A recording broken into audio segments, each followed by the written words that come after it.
Let's go Dolphins! Right now, behind closed doors in Miami, decisions are being made that could shake the foundations of the franchise. We're not talking about ordinary front office changes, no. What's happening has the potential to completely alter the team's power dynamics, dictate who's in charge, and decide whether this team will finally become a legitimate Super Bowl contender, or plunge into another era of dysfunction. And the craziest part? Some of the names involved and the structure being considered might shock you. Believe me, this isn't just speculation. There are real conversations happening right now that could change everything from Mike Mcdaniel, the next general manager, and even how Stephen Ross will lead this team going forward. I have all the details for you. But before I reveal everything, like this post if you're a die-hard Dolphins fan. And if you followed the Dolphins through the ups and downs, leave a comment saying, "Go Dolphins!" Let's move forward. Now let's get down to business. The Miami Dolphins are not just conducting a typical search for a new GM. This is deeper. We're talking about a pivotal moment that could alter the internal power dynamics of the entire football operation.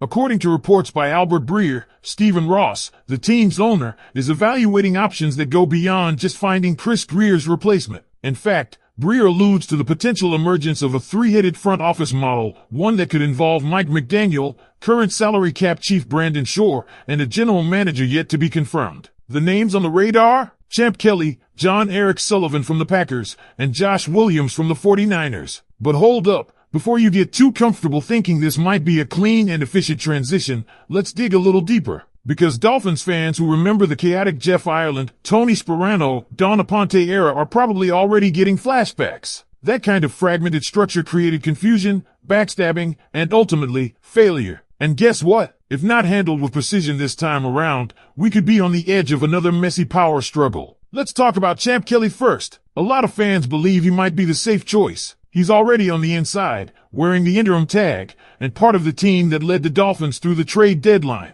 But is he really the long-term answer, or just a convenient placeholder? Breer's insight suggests that unless Miami wins at least 4 of their final 6 games this season, even Mike McDaniel's job might not be safe. If they underperform, Ross might opt for a full reset, new GM, potentially new head coach, and a chance to start fresh with aligned leadership across the board. And that brings us to the most intriguing part of the equation, candidates from outside the building who could bring new philosophies and structure to the front office. John Eric Sullivan has been with the Green Bay Packers for over 2 decades. He's currently their vice president of player personnel and has climbed the ladder in one of the most stable front offices in the NFL. What stands out about Sullivan is not just his resume, but his mindset. In interviews, he's talked about the importance of building through the draft, emphasizing youth, and how aging rosters negatively impact practice and game day performance. For a Dolphins team that has struggled with veterans on limited practices and injury lists, that philosophy should hit hard. Sullivan's been part of a Packers organization that consistently stays competitive through strategic drafting and internal development,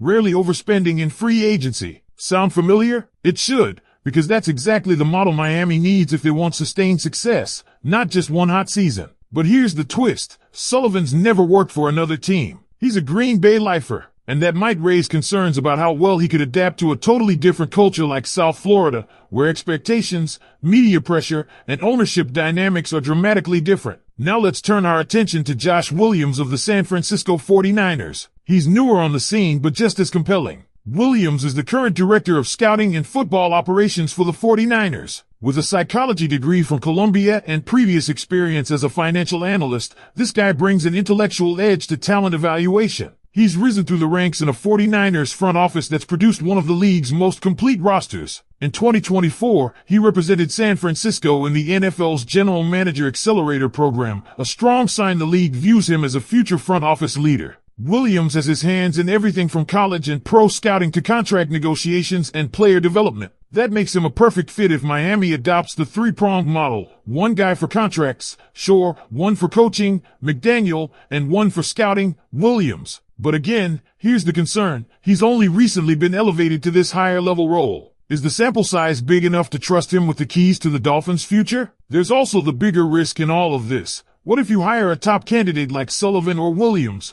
but they're turned off by the lack of full control? Let's not forget, most first-time GMs only get one shot. And if Miami tells them they'll have to report to both McDaniel and Shore, and possibly another football czar above them, that could be a deal breaker. Why would a top executive sign up for that kind of layered accountability when they could wait for a cleaner opportunity elsewhere? Because here's where things get even more layered. This isn't just a matter of who gets the GM job. It's about building a structure that can either take this team over the top or leave it spinning its wheels for another decade. And if Stephen Ross isn't careful with how this all plays out, we could be heading for a repeat of the same dysfunction that's haunted this team for years. Let's go back to the idea of a three-pronged leadership model. Mike McDaniel, Brendan Shore, and whoever takes the general manager's seat, Champ Kelly, John Eric Sullivan, or Josh Williams. On paper, it might sound collaborative, but in practice, it could be a recipe for internal conflict unless it's carefully coordinated by someone with both football acumen and a daily presence in the building. That's where the idea of a new senior executive comes in, someone with final say, someone who isn't just a figurehead,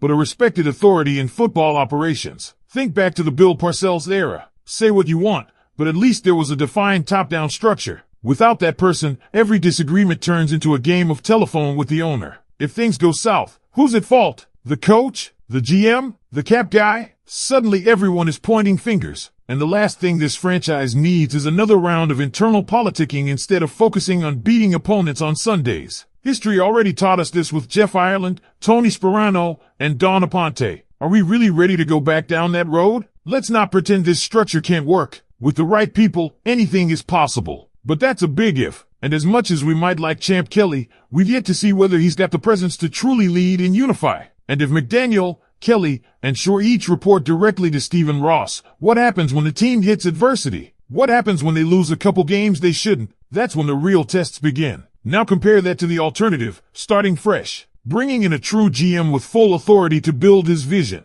Someone like John Eric Sullivan, with the Packers' pedigree and a proven track record in draft philosophy and organizational structure. Or Josh Williams, who's versatile and analytically minded, molded by the modern juggernaut that is the 49ers front office. Either of these two could be the visionary leader this team has lacked since Jimmy Johnson. But will they want the job if they know they won't have full control? And even more, will Stephen Ross be willing to step back and let them do their job? That's a huge question. Dolphins fans have seen this before, Ross flying in on game days, not being present daily, and yet trying to micromanage from afar. That creates a vacuum. And when there's a vacuum in leadership, someone always fills it. If it's not coordinated, it's chaos. And when you're chasing a Super Bowl, chaos is the last thing you want. So how do you strike the balance? It starts with alignment. The most successful organizations, whether it's the Chiefs, the 49ers, the Eagles, they're all built on synergy from the top down. The owner hires a GM, the GM hires a coach, and they all work toward the same football vision.